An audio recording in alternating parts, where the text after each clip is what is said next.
this season, well, this coming season, and talking about their squad and discussing any potential transfers.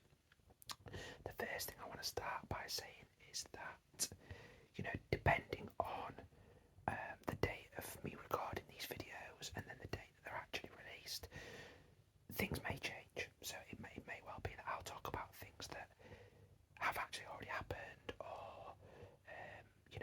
deals that look like they might happen that end up going south, etc. So bear with me on that one. But yeah, let's dive into it. I'm going to do it in alphabetical order, same as last year. And first up, therefore, we have Arsenal. Now, Arsenal, I thought they had a pretty good season, to be honest. Finishing 5th, I predicted they would finish lower than that. They only just missed out on Champions League football. Arteta's doing a good job. He's doing a really solid rebuild, in my opinion. Arsenal kind of a 4-4-2 out of possession, but firmly 4-3-3 in possession. He's kind of transitioned away from the 4-2-3-1 now, with the biggest change being Xhaka pushing forward as more of a left-sided 8 in the current system, and I expect that's what Arteta will look to play next season as well. So in goalkeeper then we have Aaron Ramsdale, who had a really, really good first season. He's already becoming a fan favourite. He's in the England squad, doing really, really well. Ben Leno only has a year left on his contract, and he clearly wants to leave. There's rumours that Benfica would like to bring him in, although there's talks that there's a bit of a stumbling block over the fee. But if he does leave, I think a replacement, of course, will be needed.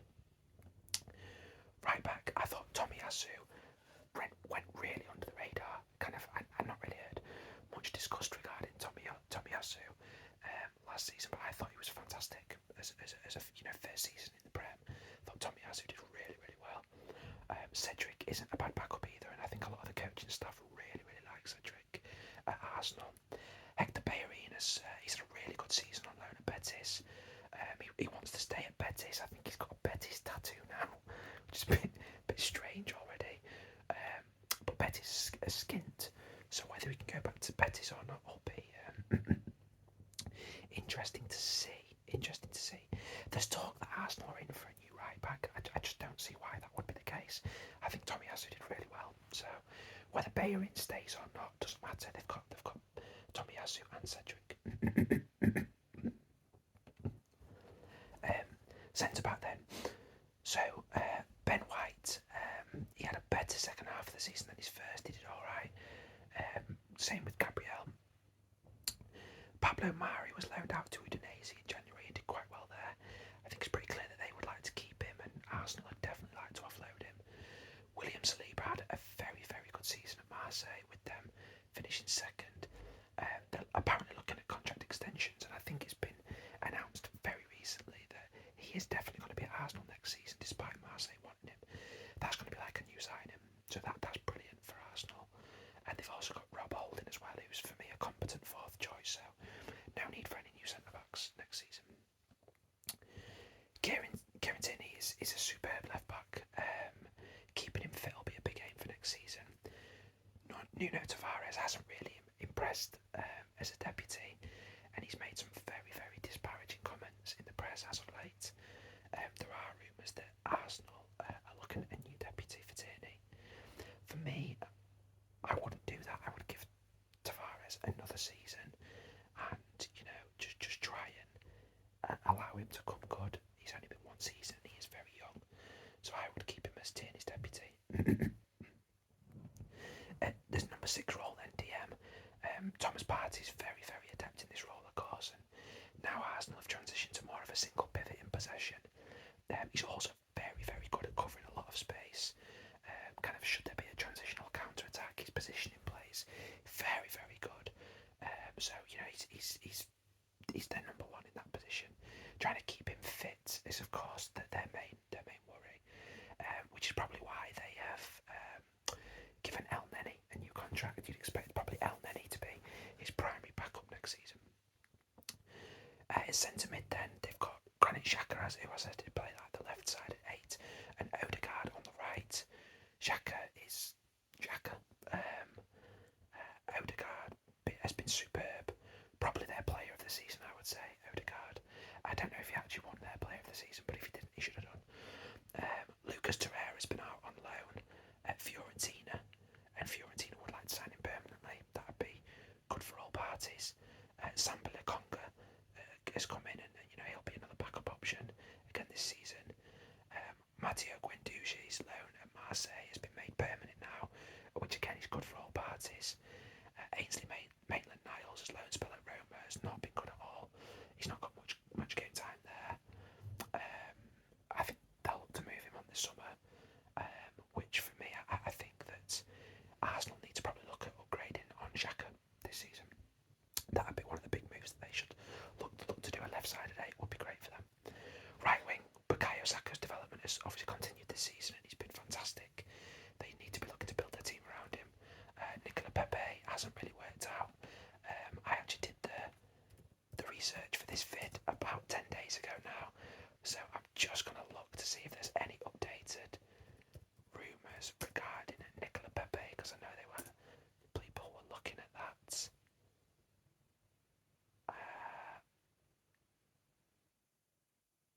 Okay, so there's now new talk about Pepe leaving.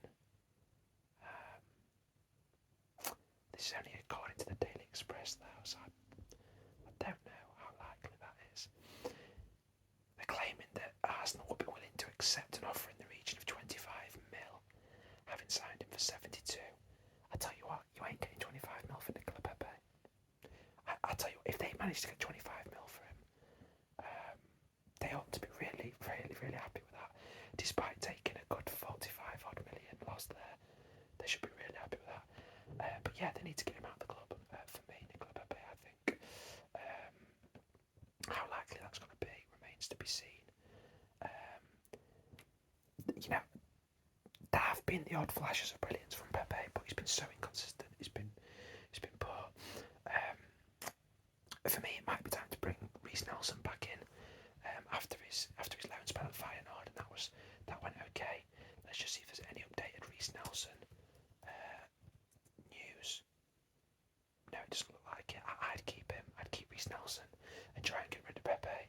I think Reece Nelson as Saka's backup's fine. That's okay for me.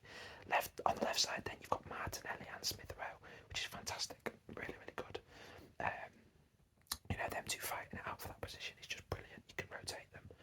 Striker, Lacazette is returning to Lyon after his contract's expired. And Nketiah, on the other hand, has just signed a contract extension and had some really good form towards the end of the season. They, of course, don't need more than one striker. And that's probably the primary position that they need to bring in. So, I would look to, Arsenal's squad, I think, is in a reasonably healthy position.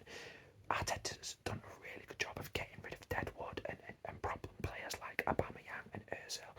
That's what a lot of the evolution and build has been part of, and giving youngsters a go. Those youngsters have served him well, and you've got the likes of Saka, who you can now build a team around, and Odegaard, who was probably the player of the season. They've done really well with this rebuild, to the point now they don't need to bring in a lot of players this summer. For me, go and get 2 very, very good players. They need a centre mid and they need a striker. If they can get excellent centre mid and striker that will improve their starting 11, that sees them progressing more towards that top 4 challenge again and giving it a really good go. So for me, at centre mid, I would go and get Sergej Milinkovic-Savic from Lazio. I think it'd be ideal. I think he's got a similar profile to Xhaka actually in his play. He's very good on the ball. He's actually got quite a lot of strength. He's got good energy, good combativeness, good stamina. But I think he's better in nearly every area. So I think he would complement what they've already got in Partey as the 6. Him as quite a box to box, but very good popping up in the box, and then Odegaard pulling more of the strings. I think that would be a fantastic midfield 3 for Arsenal, and go and get him. Go and get him. Striker. Been a lot of rumours here. You've got Tammy Abraham been Jesus. Go and get Jesus. Apparently he's available for 35 mil. He wants to stay in the Premier League, and he fits the profile of what Arsenal need. His build and play is very good. He can drop deep really well. He works very, very hard, and of course he can score goals. Now he does consistently underperform his XG, which is a worry. That's probably the only worry with Jesus. But I think Arsenal will be confident, and Arteta will be confident they can get him firing with a run of games and scoring a lot of goals.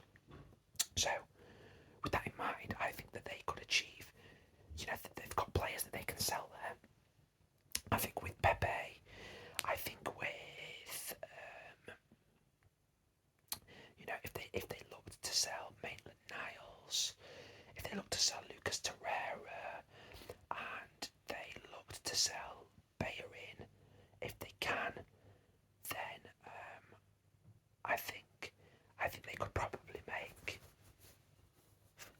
approaching 40 million for those guys. I think they could go and get Jesus and Milinkovic-Savic for around about 70. So that could be a net transfer spend of about 30 million for Arsenal this season. And of course, they may need to.